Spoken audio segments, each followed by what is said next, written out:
Mari kita berdoa. Tuhan, di dalam segala kelemahan, kekurangan, dan bahkan kebodohan kami mencoba mengenal Engkau minggu demi minggu melalui persekutuan kami setiap Senin pagi ini. Kami bersyukur Tuhan untuk anugerah-Mu. Tuhan sudah menyingkapkan banyak hal kepada kami, tetapi kami merasa kurang, merasa tidak cukup untuk mengenal Engkau. Oleh sebab itu Tuhan, hari ini kami berdoa kembali menyerahkan segala waktu, kesempatan, dan anugerah yang Tuhan berikan ini. Mohon Tuhan memberkati setiap materi yang kami pelajari, khususnya hari ini, kembali boleh mengingatkan kami, menyegarkan kami akan kerohanian dan pengenalan kami kepada Engkau. Koreksilah kami Tuhan, apabila ada sesuatu pemahaman yang keliru, yang salah terhadap Engkau. Kami menyerahkan waktu ke depan ke dalam tangan Tuhan. Di dalam nama Tuhan kami Yesus Kristus, kami berdoa dan kami mengucap syukur. Amin. Amin. Saya akan share screen.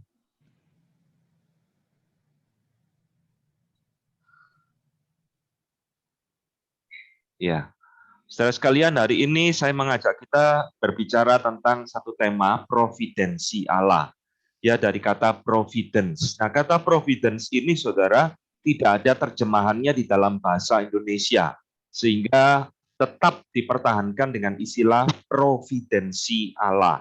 Nah, apa itu providensi Allah? Ya, nah di dalam buku-buku teologi itu diberikan satu penjelasan yang cukup rumit ya tentang providensi Allah, tetapi saya akan menjelaskan dengan singkat saja, saudara, yaitu bahwa providensi Allah itu adalah pemerintahan Allah, pemeliharaan Allah, campur tangan Allah, intervensi Allah, pimpinan Allah, topangan Allah terhadap dunia ciptaannya.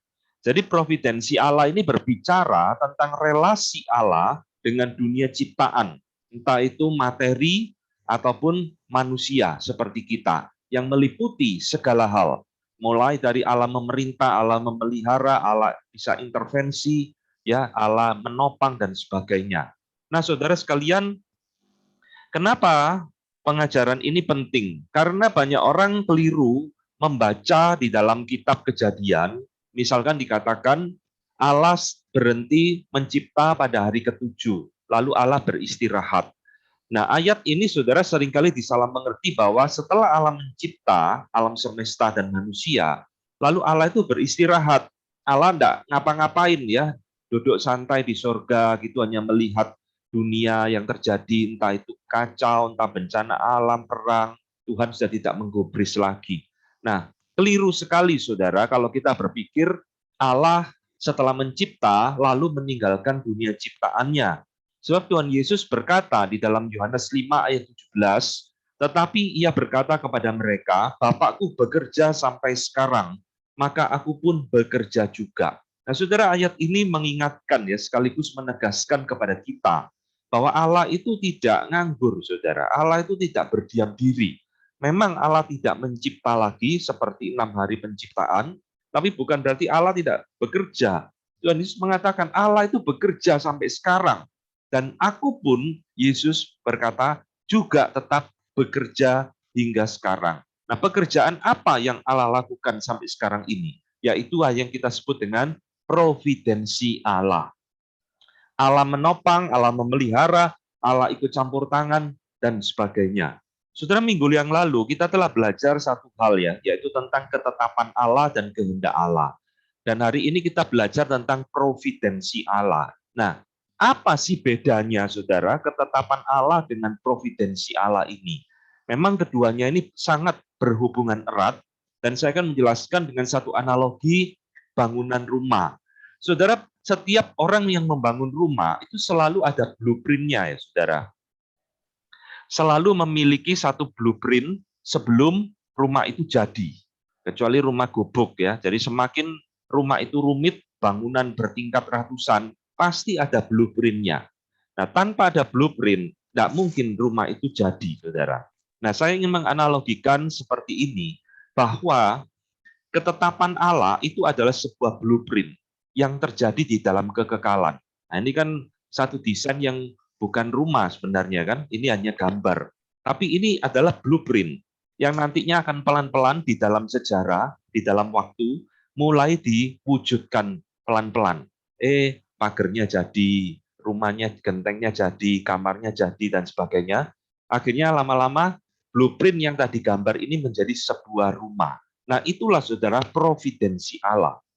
Jadi providensi Allah itu adalah, gampangnya adalah eksekusi atau penerapan atau realisasi dari ketetapan Allah yang terjadi di dalam kekekalan, sekarang itu diwujudkan di dalam waktu, di dalam kronos, di dalam sejarah umat manusia. Akhirnya sampai semuanya genap, apa yang Allah rencanakan dan tetapkan, itu terjadi di dalam sejarah umat manusia. Ya, jadi ini bedanya ketetapan Allah dan providensi Allah. Keduanya berhubungan sangat erat sekali. Nah, sebelum masuk tentang sifat dari providensi Allah, saya menjelaskan bagaimana Allah itu berprovidensi di dalam sejarah ini, saudara. Kan tadi dikatakan Yesus ngomong, Bapakku tetap bekerja, aku pun tetap bekerja. Bagaimana Allah sekarang itu mewujudkan ketetapannya di dalam sejarah ini? Nah, ada dua cara, saudara, yang Tuhan pakai, yang biasanya oleh para teolog dikelompokkan menjadi dua kategori, ya, dua cara. Yang pertama, ada yang disebut dengan ordinary providence, atau providensi yang bersifat biasa, ordinary. Artinya, Tuhan itu nampaknya tidak langsung turut campur tangan, tetapi Tuhan itu memakai hukum alam misalnya.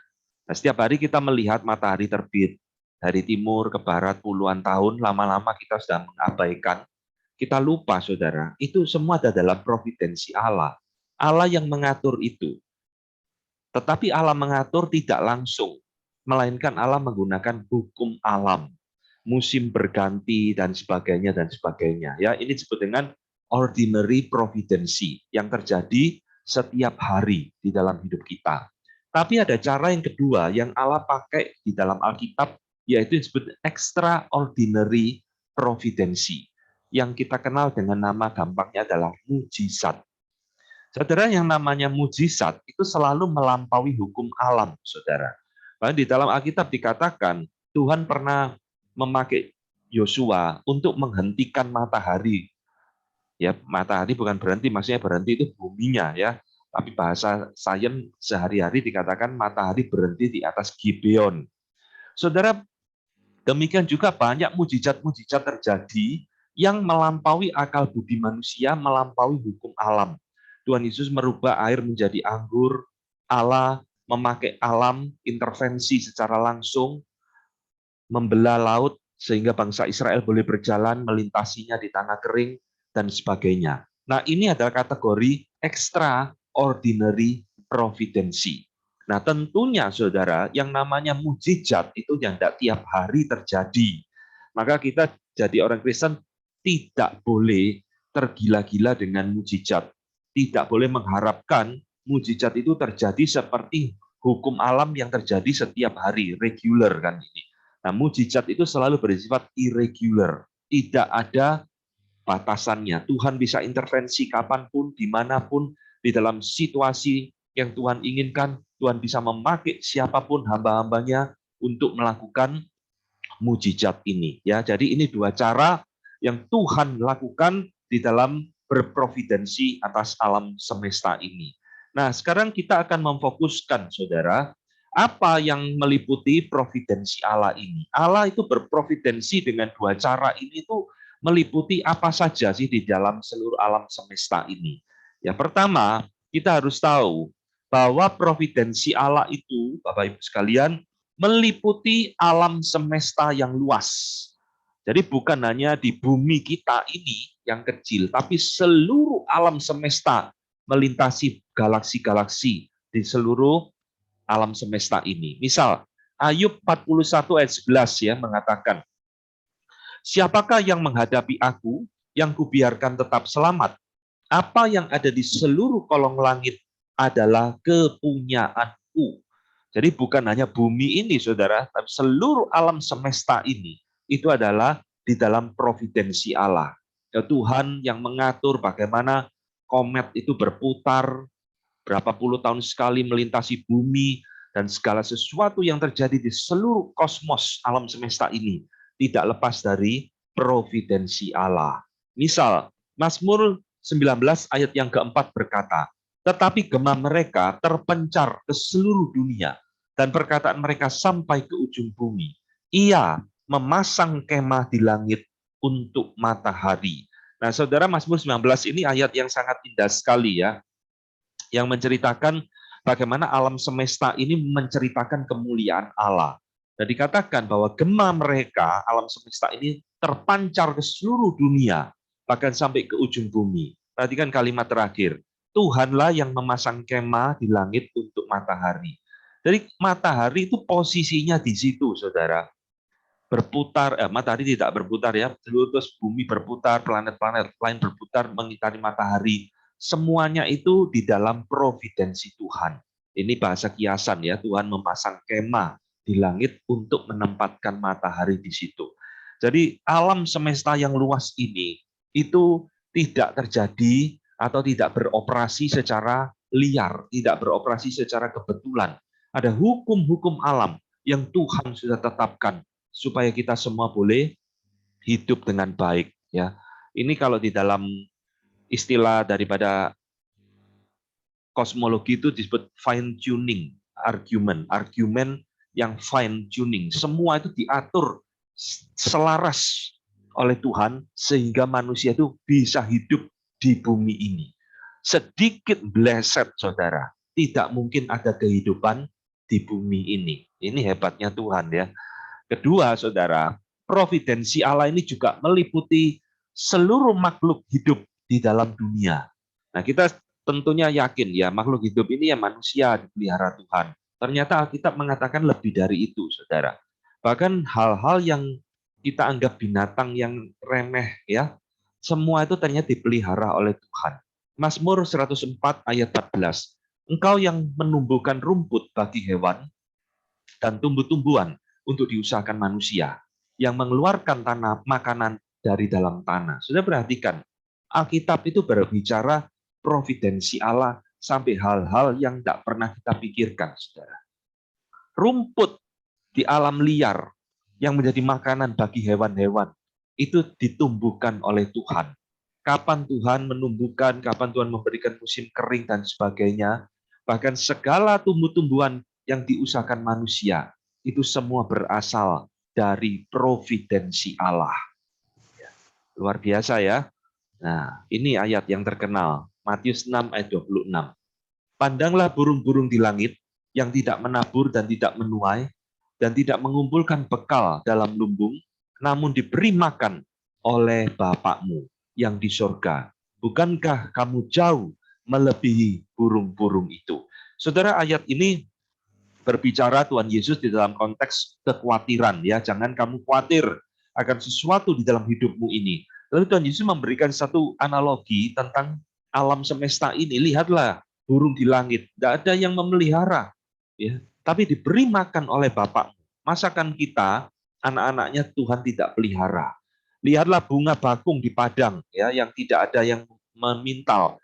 Namun Salomo dan seluruh kemegahannya tidak ada yang lebih indah dari bunga bakung. Jadi saudara, kita bertamasya ke gunung, melihat alam dan sebagainya, kita harus ingat itu semua ada, terjadi, kita bisa menikmati itu karena providensi Allah meliputi semua makhluk di dalam dunia.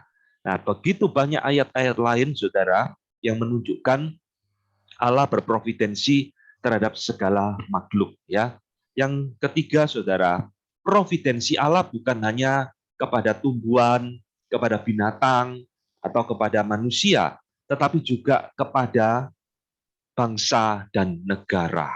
Nih ya, Mazmur 22 ayat 28 mengatakan, sebab Tuhanlah yang mempunyai kerajaan, dialah yang memerintah atas bangsa-bangsa.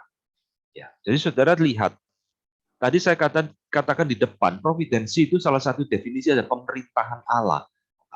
Allah berdaulat memerintah atas semua kerajaan, semua bangsa. Bahkan saudara, Ayub mengatakan, Dia yang membuat bangsa-bangsa bertumbuh, lalu membinasakannya, dan memperbanyak bangsa-bangsa, lalu menghalau mereka. Kalau kita pernah belajar, saudara, tentang sejarah dan antropologi, kita akan terkejut ya. Ternyata sejarah manusia ini menunjukkan banyak bangsa yang sudah punah, saudara. Yang punah itu cuma dinosaurus, toh. Tapi banyak bangsa-bangsa itu manusia punah. Kerajaan-kerajaan juga punah. Ya, dulu di Nusantara ini ada banyak kerajaan, Mojopahit, Sriwijaya, macam-macam. Sekarang sudah punah, saudara. Di Alkitab juga banyak bangsa, Amalek, Edom, dan Filistin semua juga sudah punah. Yang ada sekarang cuma bangsa Israel dan Mesir yang masih ada. Yang lain itu sudah punah. Kenapa mereka punah? Providensi Allah. Itu bukan kebetulan. Tuhanlah yang membuat bangsa-bangsa bertumbuh. Kapan dia akan membinasakan ya bangsa kerajaan Babel yang begitu megah, kerajaan Persia yang begitu agung, kerajaan Romawi, Yunani, Alexander Agung yang dulu begitu jaya, sekarang habis semua, punah. Jadi saudara lihat, ini semua di dalam providensi Allah. Kapan Tuhan mau membangkitkan, kapan Tuhan mau menghancurkan, semua di dalam providensinya. Bahkan Paulus, saudara, di dalam Roma 13 mengatakan ayat terkenal ya, tiap-tiap orang harus takluk kepada pemerintah yang ada di atasnya, sebab tidak ada pemerintah yang tidak berasal dari Allah. Semua pemerintahan, negara, kerajaan, republik, apapun, itu semua terjadi di dalam providensi Allah. Dan pemerintah-pemerintah yang ada, itu semua ditetapkan oleh Allah. Nah, saudara, mungkin kita bertanya, loh termasuk pemerintahan komunisme? Iya, semua itu berasal dari Allah. Nanti Tuhan kapan yang akan menghancurkan, kapan Tuhan yang akan menumbuhkan, semua berada di dalam kedaulatan Allah. Jadi saudara lihat bagaimana tahun 89 ya, Tuhan berprovidensi kerajaan atau negara Uni Soviet itu akhirnya kan sekarang pecah menjadi negara kecil-kecil. Yang besar mungkin cuma Rusia tok sekarang. Yaitu semua di dalam providensi Allah. Kapan Tuhan mau membinasakan, menghancurkan, semua di dalam providensinya. Ya. Keempat, Bapak Ibu sekalian, bukan cuma bangsa dan negara secara umum, tetapi jalan hidup setiap individu manusia juga ada di dalam providensi Allah. Termasuk jalan hidup kita masing-masing. Kita tidak mungkin bisa lari, saudara. Mazmur 139 ayat 16 mengatakan, matamu melihat selagi aku bakal anak, dan dalam kitabmu semuanya tertulis hari-hari yang akan dibentuk, sebelum ada satupun daripadanya. Ini ayat indah sekali ya. Daud ngomong, Tuhan itu sudah melihat selagi aku bakal anak, masih embrio ini sudah belum lahir. Semua yang akan terjadi di dalam diri Daud, Daud katakan, semuanya sudah tertulis di dalam kitabmu sebelum satu hari-hari itu terjadi. Jadi perjalanan hidup kita ini sebenarnya mewujudkan, merealisasikan providensi Allah. Apa yang baik, apa yang kita anggap menyedihkan, apa yang kita anggap buruk, apa yang menyakitkan bagi kita, semua ada di dalam providensi Allah. Ya, jadi ini saudara, hidup kita sekali lagi ini bukan kebetulan. Apa yang terjadi di dalam setiap diri kita ini bukan kebetulan. Tadi Bu Nani sharing, saya juga sharing perjalanan hidup saya sedikit. Itu semua di dalam providensi Allah, tidak ada yang kebetulan. Bahkan Galatia 1 ayat 15 mengatakan, saudara, Paulus pada waktu ia yang telah memilih aku sejak kandungan ibuku dan memanggil aku oleh kasih karunia-Nya. Saudara lihat, Paulus menjadi rasul itu bukan kebetulan, saudara. Tuhan sudah berprovidensi, menetapkan akan memanggil Paulus menjadi rasulnya, memilih Paulus sejak di dalam kandungan ibunya. Nanti di dalam waktunya Tuhan, caranya Tuhan, kehendaknya Tuhan, itu akan tergenapi. Paulus akhirnya bertobat menjadi rasul Tuhan. Ya, jalan hidup manusia yang paling detail pun semua di dalam providensi Allah. Ini yang minggu lalu kita diskusikan ya bersama dengan Bapak Sugiarto yang tanya bagaimana orang kok masih muda meninggal. Apakah itu sesuatu yang terjadi kebetulan? Tidak. Ayub 14 ayat 5 mengatakan, jikalau hari-harinya sudah pasti dan jumlah bulannya sudah tentu padamu dan batasan-batasannya sudah kau tetapkan sehingga tidak dapat dilangkahinya. Ini bicara tentang umur manusia, saudara. Ya. Jadi tidak ada yang orang bisa melintasi yang Tuhan sudah tetapkan umurnya. Ada yang Tuhan berikan umur beberapa jam lahir, kemudian Tuhan panggil kembali. Ada bayi yang beberapa bulan hidup, ada yang orang berikan umur panjang sampai puluhan tahun, ya sampai bosan hidup dalam dunia yang penuh penderitaan ini. Semua di dalam providensinya Tuhan. Dan tidak mungkin itu dapat dilangkahinya. Memang saudara, dari sudut kacamata manusia ya, seolah-olah kita itu bisa memperpanjang umur. Wah kalau orang kaya Pak, tiap hari minum vitamin, kuasi sarang burung terus makan, wah hidupnya sehat, vitaminnya kuat, dan seolah-olah umurnya jadi panjang. Itu dari sudut manusia. Tapi dari sudut pandang Tuhan, tidak akan pernah melampaui apa yang Tuhan sudah tetapkan. Ya, jadi semua yang terjadi di dalam hidup kita, saudara sekalian, adalah di dalam providensi Allah. Lihat ini, Tuhan ngomong kepada Abraham, sesungguhnya aku menyertai engkau, dan aku akan melindungi engkau. Kemanapun engkau pergi, aku akan membawa engkau kembali ke negeri ini, sebab aku tidak akan meninggalkan engkau, melainkan tetap melakukan apa yang kujanjikan kepadamu. Ya, ini providensi Tuhan. Tuhan sudah berjanji kepada Abraham akan menjadikan dia bapak bangsa yang besar, dan Tuhan maka berprovidensi apapun yang terjadi kepada Abraham. Abraham tidak akan mati sebelum punya anak. Ini janji Tuhan. Tuhan akan membawa Abraham kembali ke negeri ini untuk beranak cucu dan seterusnya. Ya, ini satu sifat providensi Allah. Bagaimana Allah itu intervensi, turut campur tangan di dalam segala sesuatu di dalam kehidupan kita. Termasuk, saudara, yang kelima adalah keberhasilan dan kegagalan setiap hidup manusia ada di dalam providensi Allah. Mazmur 75 ayat 7. Tetapi Allah adalah hakim, direndahkannya yang satu dan ditinggikannya yang lain. Ya, ini sama dengan Lukas 1 ayat 52, ia menurunkan orang-orang yang berkuasa dari tahtanya dan meninggikan orang-orang yang rendah. Saudara, semua yang dikatakan di dalam Alkitab ini ya saudara, itu terjadi di dalam sejarah umat manusia. Bagaimana Nebukadnezar di dalam kitab Daniel yang begitu sombong meninggikan Tuhan. Tuhan rendahkan loh. Tuhan turunkan tahtanya sampai dia dijadikan seperti lembu makan rumput. Di dalam sejarah manusia banyak orang yang menyombongkan diri, meninggikan diri. Akhirnya Tuhan rendahkan serendah-rendahnya. Beberapa puluh tahun lalu, saudara, kita ingat ya, bagaimana rejim-rejim diktator di dalam dunia ini turun satu persatu. Saddam Hussein diturunkan, Muammar Gaddafi diturunkan. Kalau saudara ingat apa yang ditayangkan di televisi, itu bagaimana Tuhan merendahkan mereka serendah-rendahnya sampai seperti itu, ya sampai matinya pun akhirnya sangat hina sekali. Kita ingat bagaimana kapal Titanic dibangun dengan kesombongan yang mengatakan kapal yang tidak bisa tenggelam dalam perjalanan perdananya.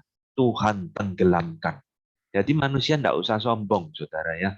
Bahwa keberhasilan dan kegagalan hidup manusia, semua itu ada di dalam tangan Tuhan. Lihat contoh yang lain di dalam Alkitab. Saul, berfirmanlah Tuhan kepada Samuel, berapa lama lagi engkau berduka cita atas Saul? Bukankah ia telah kutolak sebagai raja atas Israel? Isilah tabung tandukmu dengan minyak dan pergilah. Aku mengutus engkau kepada Isai, orang Bethlehem itu, sebab di antara anak-anaknya telah kupilih seorang raja bagiku. Ini saudara, Tuhan yang mengangkat Saul jadi raja. Saul tidak setia, Tuhan yang merendahkan dia. Tuhan buang Saul. Dan Tuhan mengangkat seorang gembala yang tidak dikenal, tidak ada background politik, tidak ada background kekuasaan, cuma anak gembala. Siapa itu? Daud. Ya. Diangkat oleh Tuhan menjadi raja pengganti daripada Saul. Saudara lihat providensi Allah di dalam kisah ini. Tuhan yang mengangkat, Tuhan yang merendahkan. Kegagalan, keberhasilan hidup seseorang, semua ada di dalam providensi Allah. Ya, ini bukan berarti menjadikan kita, oh kalau gitu enggak usah kerja, wes semua dalam providensi Allah. Tidak. Ingat, kita harus hidup berdasarkan preceptive will, bukan hidup berdasarkan decretive will. Tuhan menyuruh kita tetap berusaha bekerja, ya kita tetap bekerja. Dan keberhasilan kita itu semua dari providensi Allah. Nah, saudara lihat, kalau tadi kita berbicara hal-hal yang penting ya, bangsa dan negara, jabatan, kuasa.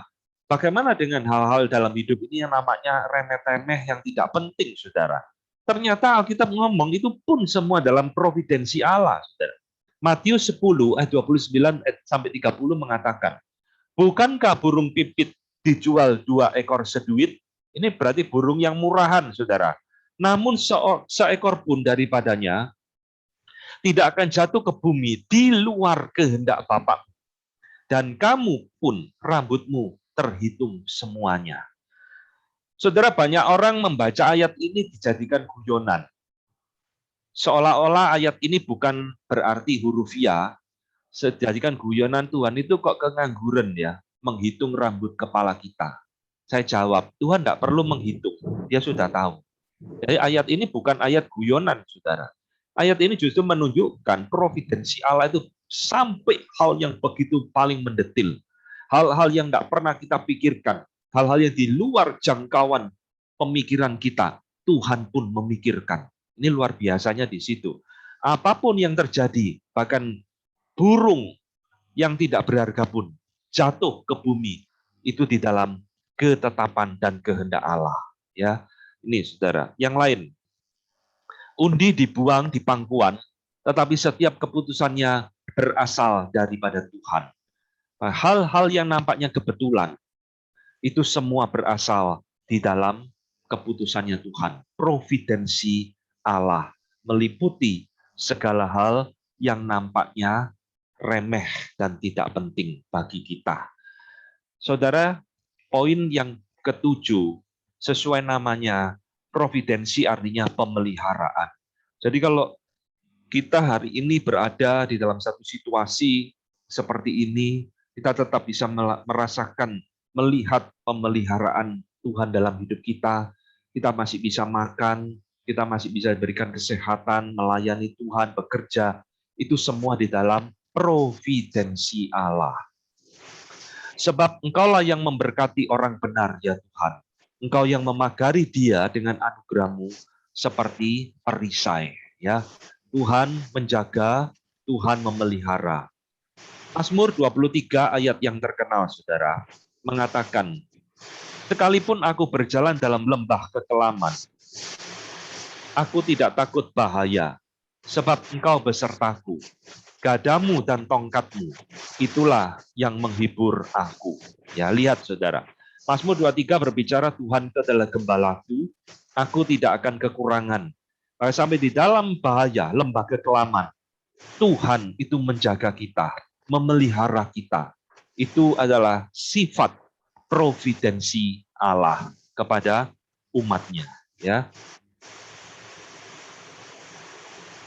bisa di ini ada apa ya kok bunyi kresek-kresek ya, bisa di silentkan saja speakernya. Yang berikutnya adalah providensi Allah juga meliputi jawaban doa kita. Saudara, bagaimana kita berelasi dengan Tuhan? Salah satunya adalah melalui kehidupan doa. Kita berdoa kepada Tuhan, menyatakan keluh kesah kita, keinginan kita, pergumulan kita. Dan ketika Tuhan itu menjawab, apapun jawaban Tuhan, itu sebenarnya adalah providensi Allah bagi kita. Jadi bukan hanya jawaban Tuhan yang cocok dengan maunya kita, providensi, Kalau tidak cocok berarti Tuhan tidak berprovidensi. Enggak, saudara. Sekalipun itu tidak cocok, tetap itu ada di dalam providensi Allah. Karena Tuhan tahu yang terbaik bagi kita. Ya. Dan berdoa kepadanya, maka Tuhan mengabulkan doanya dan mendengarkan permohonannya. Ia membawanya kembali ke Yerusalem dan memulihkan kedudukannya sebagai raja. Dan Manasye mengakui bahwa Tuhan itu adalah Allah. Jadi ini doa Manasye, setelah dia dihukum, dia bertobat, Tuhan memulihkan akan jabatannya. Demikian juga saudara, Mazmur 65 mengatakan, engkau yang mendengarkan doa, kepada mula datang semua yang hidup.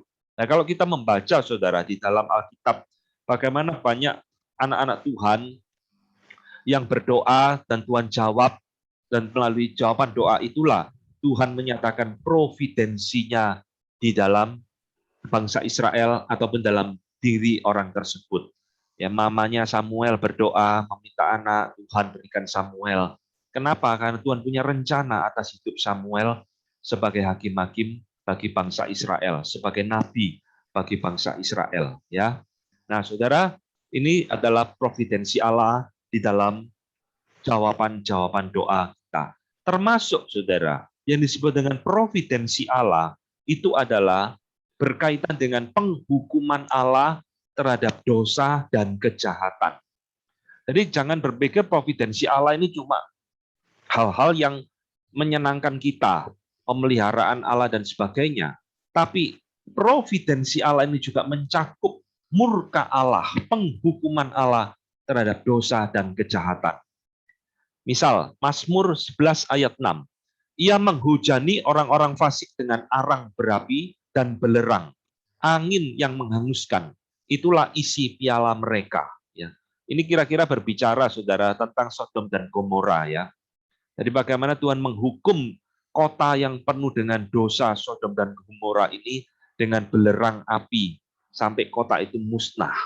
Kenapa harus dihukum? Ya karena itu dosa.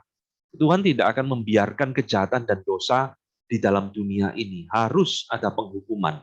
Dan itu ada bagian dari providensi Allah untuk menegakkan keadilannya. Ya. Nah, saudara yang kasih Tuhan, inilah yang kita pelajari sedikit tentang providensi Allah. Dari semua hal providensi Allah di dalam seluruh relasinya dengan ciptaan, ada satu hal yang paling membingungkan kita, saudara. Yang minggu lalu sudah kita bahas dan sekarang akan saya bahas dengan lebih sedikit mendetil, ya. Yaitu adalah providensi Allah dengan dosa dan kejahatan. Jadi providensi Allah itu bukan sekedar Allah memelihara burung, ya, menurunkan raja dan sebagainya, tetapi providensi Allah itu juga berkaitan dengan masalah kejahatan dosa manusia, saudara. Dan di dalam relasinya itu, Allah itu bisa memakai kebodohan manusia. Allah bisa memakai kejahatan, bahkan dosa yang dilakukan manusia. Allah berprovidensi, merubah hal-hal yang nampaknya jahat dan berdosa ini untuk mendatangkan kebaikan dan kemuliaan bagi dirinya. Ini providensi Allah. Saya akan memberikan beberapa contoh supaya kita semakin jelas, ya. Misalkan, saudara, di dalam kasusnya Yusuf. Saudara, kasusnya Yusuf, Perjanjian Lama, itu satu cerita yang sangat terkenal sekali, bagaimana Yusuf dijual oleh kakak-kakaknya menjadi budak di Mesir, ya, jadi dibeli jadi budak di Mesir, mengalami satu pergumulan hidup yang tidak gampang, dipenjara, difitnah istri Potifar dan sebagainya, sampai akhirnya Tuhan memulihkan kedudukannya, saudara, menjadi orang kedua di Mesir, satu pangkat yang begitu hebat. Sampai akhirnya terjadi satu kelaparan.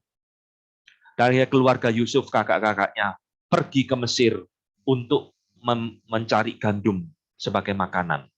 Nah, mereka tidak menyadari yang berdiri di depannya itu adalah Yusuf, adiknya yang dulu dia jual. Karena sekarang sudah berubah, saudara. Sudah puluhan tahun. Tapi akhirnya Yusuf yang mengaku, aku ini Yusuf adik.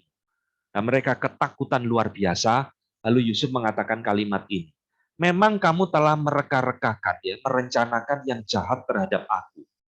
Tetapi Allah telah merencanakannya untuk kebaikan, dengan maksud melakukan seperti yang terjadi sekarang ini, yakni memelihara hidup suatu bangsa yang besar. Tadi di depan saya mengatakan, jalan hidup manusia itu tidak ada yang kebetulan. Semua itu sudah Tuhan gariskan. Tuhan sudah tetapkan apa yang akan terjadi di dalam hidup kita, saudara. Termasuk hidupnya Yusuf. Termasuk hal-hal yang nampaknya jahat. Hal-hal yang dilakukan oleh kakak-kakaknya ini, Tuhan rubah menjadi maksud yang baik untuk memelihara bangsa dari kelaparan. Ya, saudara lihat bagaimana Tuhan itu bisa merubah kejahatan kakak-kakaknya Yusuf, dosa mereka untuk mendatangkan kebaikan. Ya, nah saudara ada cerita yang lain yang unik juga di dalam Alkitab. Bagaimana Allah itu berelasi dengan kebodohan manusia, dosa manusia, kejahatan manusia.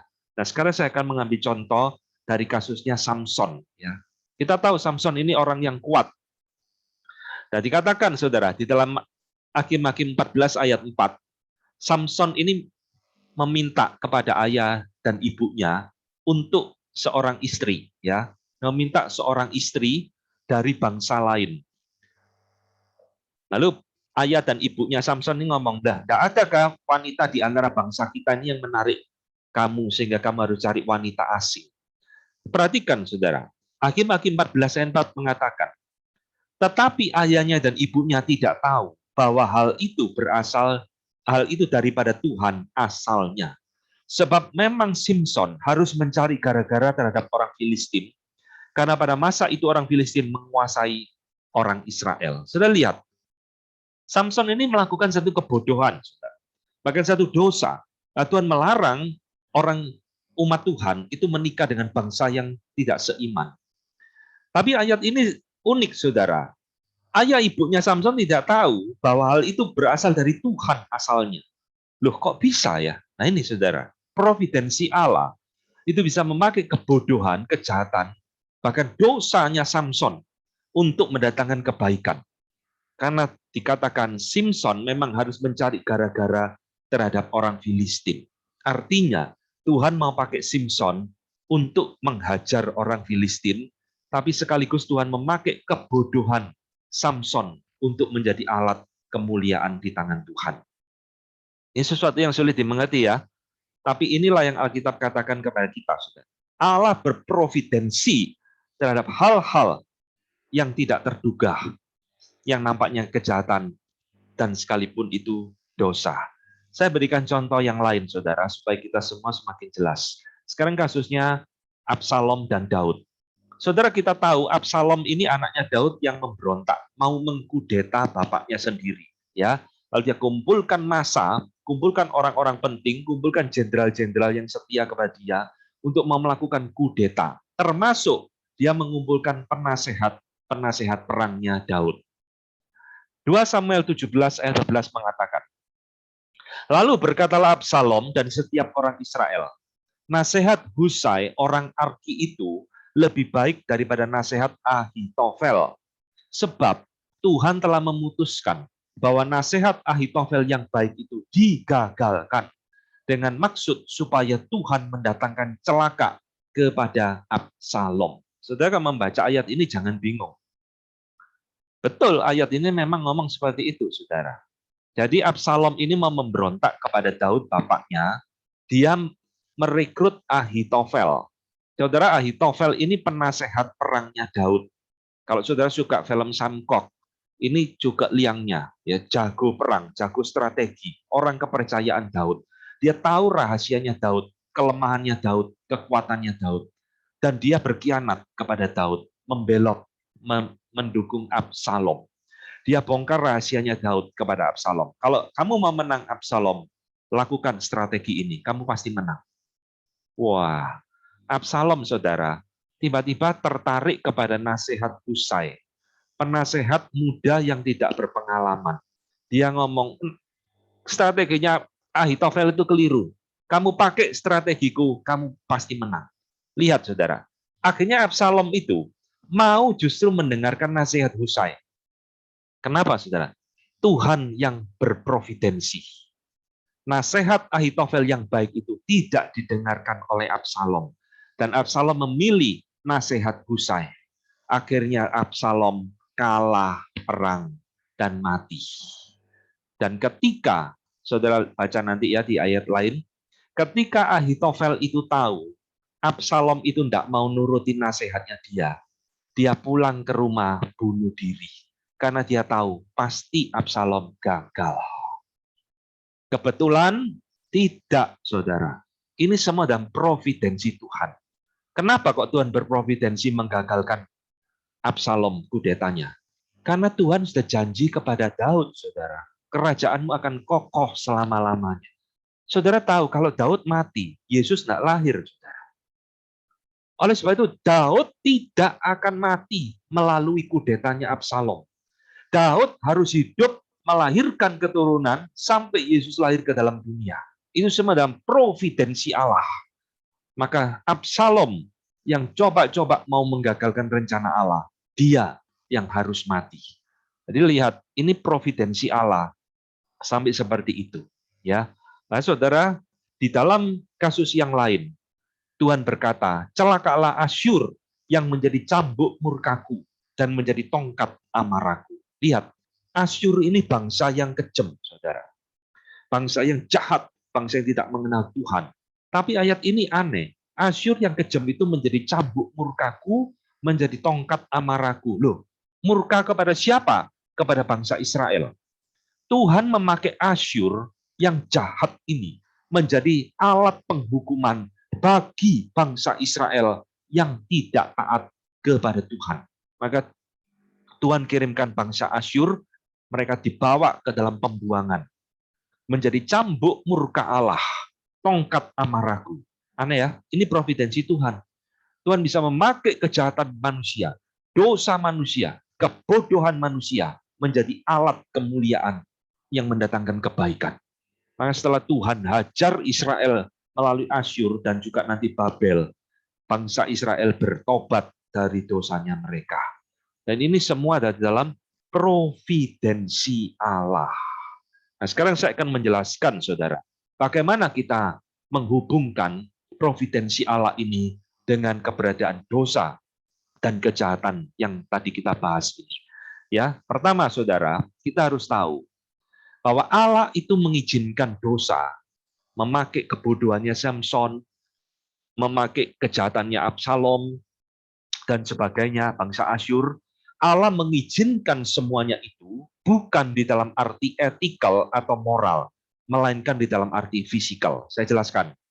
Apa maksudnya Tuhan mengizinkan dosa bukan di dalam arti etikal atau moral? Saudara, kalau Tuhan mengizinkan dosa itu di dalam arti etikal atau moral, berarti Tuhan itu menyetujui, saudara, apa yang dilakukan oleh Samson. Tuhan menyetujui apa yang dilakukan oleh Absalom. Tuhan senang dengan apa yang dilakukan oleh bangsa Asyur dan sebagainya yang berdosa. Enggak, saudara. Jadi Tuhan itu bukan menyetujui dosa dan kejahatan yang tadi kita bahas itu. Tidak. Tuhan tidak pernah membenarkan, oh ya benar Samson, kamu cari istri bangsa asing. Oh tidak, saudara. Tuhan membenci itu. Tuhan tidak membenarkan tindakan dosa tersebut. Lalu apa arti fisikal di sini? Arti fisikal di sini berarti sekedar Tuhan tidak mencegah, Tuhan membiarkan. Atau bahasa gampangnya yang sering kita dengar di dalam khotbah, Tuhan itu mengizinkan tindakan dosa itu terjadi. Bukan berarti Tuhan itu yang berbuat dosa, saudara, tapi memang Samson itu adalah orang yang tidak taat. Absalom itu memang ya naturnya berdosa, termasuk kasus-kasus yang lain. Karena memang itu berdosa. Tuhan tidak mencegah. Tuhan tidak memberikan anugerahnya. Tuhan membiarkan mereka berbuat dosa itu. Dan Tuhan memakai itu untuk mendatangkan kemuliaan bagi dia. Jadi ini saudara yang perlu kita ketahui. Setiap kali kita membaca relasi providensi Allah dengan munculnya kejahatan dan dosa saudara-saudara Yusuf dan lain-lain, saudara jangan anggap Tuhan menyetujui dan membenarkan apa yang mereka lakukan. Tidak. Tapi Tuhan tidak mencegahnya. Tuhan membiarkan dengan maksud dan rencananya sendiri. Ya, ini yang pertama. Yang kedua, ketika kita berbicara providensi Allah dan dosa, saudara harus ingat, saudara, bahwa Allah mengizinkan dosa itu terjadi dalam saudaranya Yusuf, Samson, bangsa Asyur, Absalom, dan semua yang ada dalam Alkitab, bukan berarti Allah itu pasif, seolah-olah Allah itu tidak mampu mencegah. Tadi kan saya katakan, Allah itu membiarkan, bukan dimengerti atau jangan dimengerti, oh Allah tidak mampu mencegah atau Allah frustrasi. Oh Samson ini sudah dibilangi tapi ngotot terus mau menikah dengan orang bangsa asing, ya sudah aku frustrasi, biarno terjadi. Absalom ini sudah diomongi, tidak bisa dicegah, lalu Tuhan frustrasi. Enggak, saudara. Melainkan semuanya itu terjadi di dalam ketetapan rencana Allah dan providensinya. Jadi Allah mengizinkan ini sebenarnya adalah bahasa yang diperlukan untuk menyatakan ketetapan dan providensi Allah. Saya kutipkan dari perkataan Francis Turretin, saudara, menarik. Ketika Francis Turretin mengatakan hubungan providensi Allah dengan dosa itu seperti ini. Itu bukan berarti Allah tidak menghendaki untuk menghindari dosa, ya, tetapi Dia menghendaki untuk tidak mencegah. Ini yang saya garis bawah. Dia menghendaki untuk tidak mencegah. Jadi Tuhan tidak mencegah, Tuhan membiarkan, Tuhan mengizinkan. Itu pun di dalam ketetapan dan kehendak Allah. Bukan terjadi karena Tuhan frustrasi, saudara. Jadi, Francis Turretin mengatakan, permission atau pengizinan itu melibatkan positive acts of the secret will, yaitu melibatkan satu rencana Allah yang mendatangkan satu hal yang positif, di mana Tuhan secara mendesain dan dengan sengaja menetapkan untuk tidak mencegah dosa. Ya, ini sesuatu yang sulit dimengerti, tapi inilah yang Alkitab katakan kepada kita. Tidak ada dosa terjadi kebetulan. Semua di dalam providensi Allah. Dan Tuhan bisa memakai dosa, kejahatan, dan kebodohan manusia untuk mendatangkan kemuliaan bagi Dia. Menjadi alat di tangan Dia. Terakhir, saudara, secara singkat kita telah belajar tentang providensi Allah. Maka apa yang kita bisa pelajari pada hari ini? Pertama, providensi Allah itu mengajarkan kepada kita, tidak ada hal yang terlalu remeh, sehingga Allah itu mengabaikannya, atau luput dari pandangan Tuhan. Tadi kita lihat ya, rambut kepala kita pun terhitung, burung yang tidak berharga pun Tuhan pelihara. Hal-hal yang tidak pernah kita perhatikan, diperhatikan Tuhan. Sebaliknya, saudara, tidak ada hal yang terlalu besar yang terjadi dalam seluruh sejarah dan alam semesta ini yang Allah tidak sanggup menanganinya. Jadi jangan pikir sekarang kita dalam pandemi COVID-19 yang makin gila ini, oh Tuhan ini tidak sanggup ini. Tuhan ini frustrasi, maka ini dibiarkan sama Tuhan karena Tuhan sudah tidak sanggup menghandle. Tidak, ini dalam providensi Tuhan, saudara. Kedua, yang kita pelajari setelah kita belajar providensi ini, kita diingatkan, manusia ini bukan pusat alam semesta, saudara. Tuhan bisa menurunkan raja-raja, Tuhan bisa mengangkat orang yang tidak terkenal, orang yang biasa-biasa menjadi orang yang penting. Manusia bukan pusat alam semesta. Justru providensi ini mengajarkan, kita itu manusia betapa kecil di hadapan Tuhan, betapa lemahnya kita, dan betapa rapuhnya kita manusia.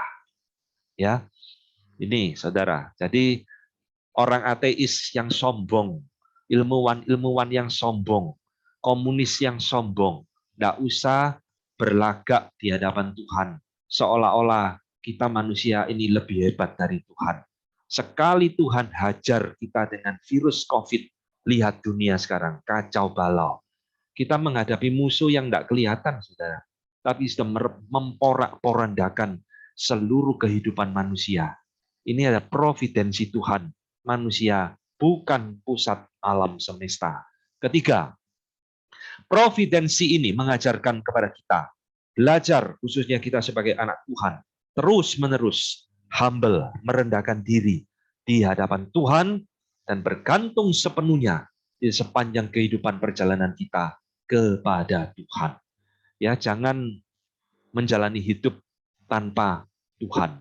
Jangan menjalani hidup membuat keputusan tanpa bergantung kepada Tuhan.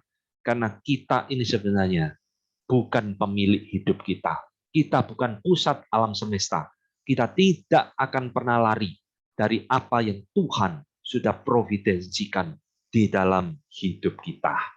Oke, saya sampai di sini dulu. Kita boleh berdiskusi dan bertanya jawab.